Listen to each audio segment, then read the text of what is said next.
পানী বাঢ়িছে, পানী বাঢ়াৰ সম্ভাৱনা আছে। ৰাইজক এতিয়া সময়মতে বস্তু বাহিনী পেকিং কৰি স্কুলত ৰিলিফ চেণ্টাৰত আহিবলৈ অনুৰোধ জনাওঁ।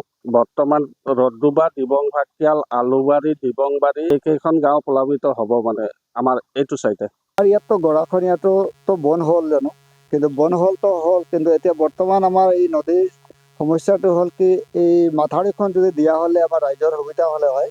এতিয়া গৰু ছাগলী চব মানুহৰ হেৰি হৈ আছে, মানে পানীত গুচি গৈ আছে। তাৰপিছত এতিয়া এই আপোনাৰ ৰাইজৰ যিবিলাক বস্তু বাহিনী এইবিলাকো গৈ আছে, এতিয়া পানীটো বাঢ়ি গৈয়ে আছে।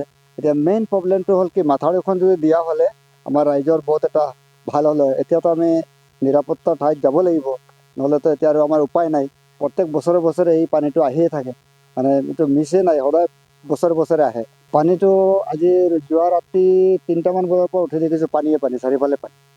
এতিয়া আৰু বস্তু বাহিনীবিলাক চব বান্ধা বান্ধি হৈ আছে। ৰাইজৰো এনেকুৱা বহুত মানুহ ডুবি আছে, চবৰ ঘৰবিলাক। এতিয়া মেইন প্ৰব্লেমটো নাও নাই। এতিয়া নাও পোৱা হ'লে মানে বহুত এটা সহায় হ'লে হয়, যে আমি নাৱত গৈ ক'ৰবাত নিৰাপত্তা ঠাইত গৈ উঠি যাব পাৰিলোঁ হয়। সেইটোৱে মানে।